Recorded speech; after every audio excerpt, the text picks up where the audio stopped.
Are you looking for an ancient Roman site that's just as fascinating as Pompeii but slightly easier to navigate? If so, then Herculaneum could be your perfect family historical adventure.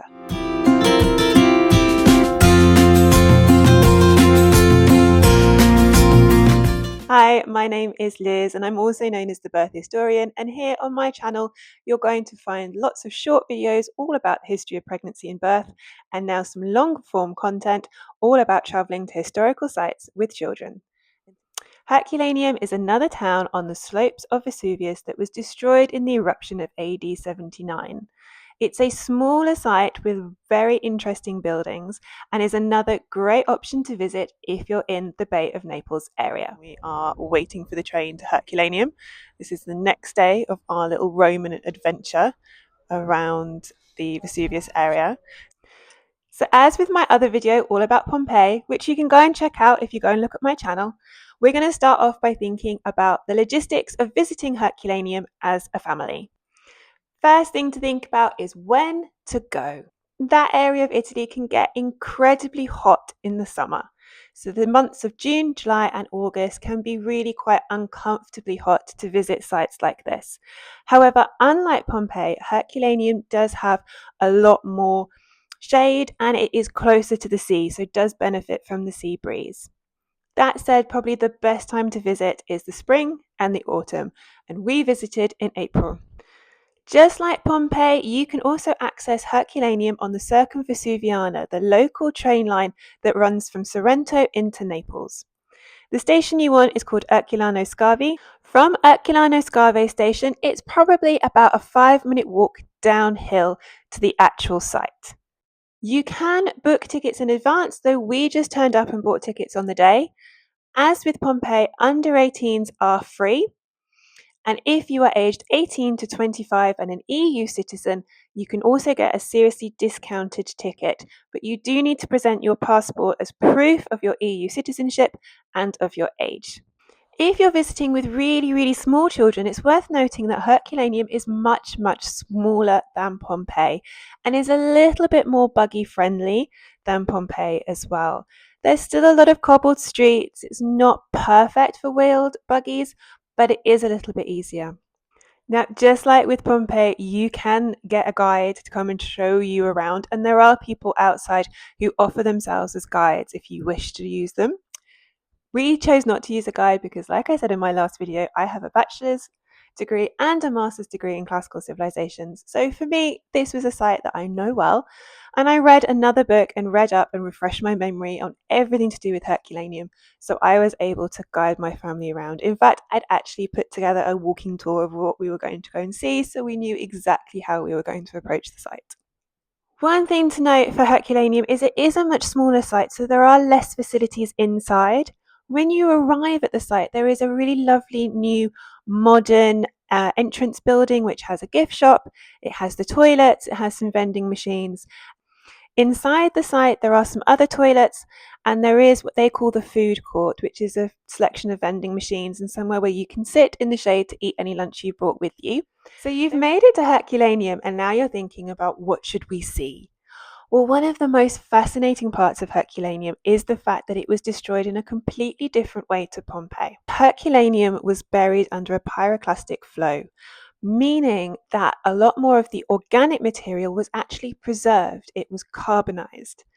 And so at Herculaneum, you can see some carbonized wood, some real ancient wood in the structure of the buildings and also around the buildings as well. And some of these are preserved now in sort of perspex so that you can see them, but they're still being preserved on site. And this can be a great game for children to go around and see what they can spot and what they can find. The House of the Wooden Partition is an absolute must-see because on the far side of the atrium, there is still intact the wooden partition that would have been used to close off that part of the house. Also in the House of the Wooden Partition, there is a wooden bed. There are the remains of a bed and you can see it in one of the side rooms. My second must-see for Herculaneum are the baths, both the male and the female baths. Now in Pompeii you can go and visit the baths, but there was a huge queue to actually go into the room when we got there. And to be honest, we weren't going to stand in that queue. Instead, I knew that the baths in Herculaneum, I think personally, are better preserved. and much more interesting to look at. And the fact you can see both the male and the female baths and can go and see and compare and contrast the differences, which gives a great talking point for your children as to why they are different and why they were male and female baths. Something else to see in Herculaneum, which you can see in Pompeii, but I think are slightly more interesting in Herculaneum, are the shops and the workshops. So just like in Pompeii, we have the little sort of fast food joints with the L-shaped counters.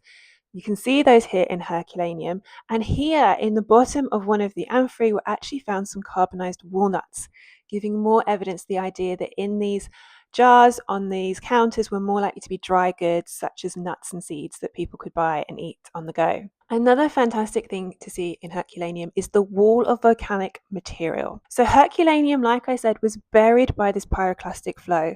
And during its lifetime, Herculaneum was on the seafront. Now, when you stand in modern Herculano, which is the town that is above Herculaneum, you can see that the sea is quite far out.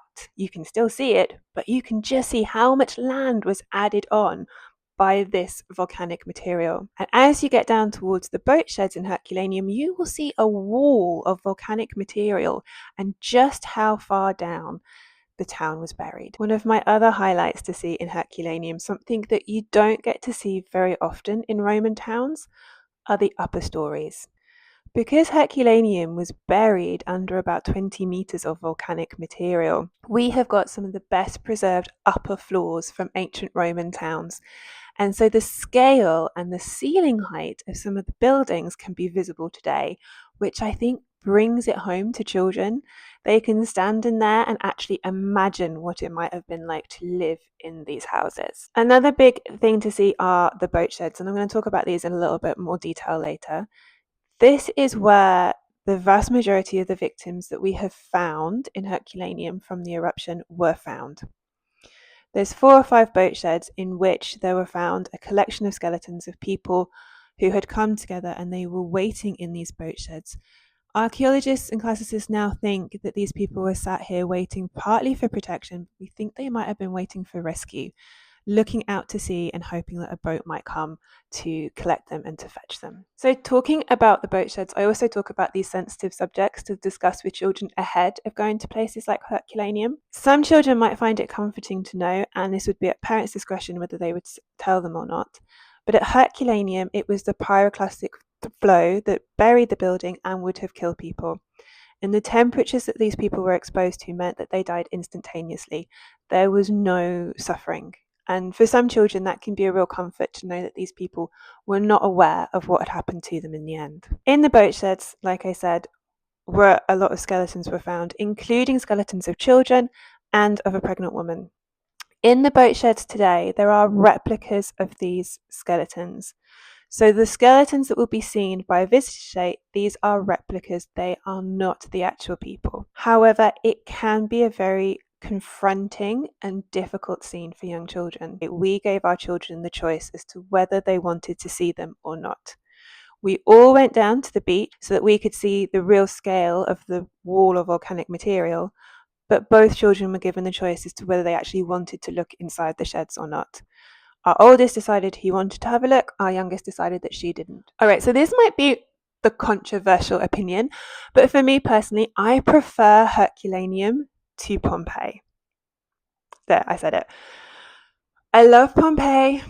As a classicist, it is an amazing place to visit, but personally, I do prefer Herculaneum, and here's why. Firstly, it's much smaller. So if you're visiting with children, it's much more manageable. There is an on-site museum, but on this visit, my children had had enough by the time we got there, so we decided to not try and do it. The second one is the houses are better preserved, as in you can see more of the scale of the house and what the upper stories, and there are some fantastically preserved mosaics and some fantastically preserved wall painting, and there's some more kind of interesting shops, things that we don't have from Pompeii. We also have the House of the Papyri, where they found one of the only complete ancient libraries that we have. And there's so much work around trying to unroll or at least read some of these scrolls, because there's a lot of hope that these scrolls might contain historical and ancient works that we only know about through fragments or titles that are listed in other works. And we're going to talk about a bit more about that when we talk about the National Archaeological Museum in Naples, which is in another video coming soon. But back to Herculaneum as to why I love it so much. It's less overwhelming. It really is. If you look at it from above, you can see the entire site that has been excavated. It's really easy to walk around. It's just a lot less involved and overwhelming than Pompeii. So what are my top tips for going to Herculaneum? Well, first off is, to be honest, take the train. 2, as with Pompeii, have a plan. Look through the available houses, look through what's open, have a chat to the children about what it is they want to see. Number 3, be careful about what time of year you go. Even though it is less busy than Pompeii, in the main summer months, it is still going to be busy. And if you enjoyed this video and if you're planning your own visit to Herculaneum, make sure that you like and subscribe, hit that bell for notifications so that you know when I release more videos about traveling to historical sites with children. I'm not filming you. I'm filming you. Woo!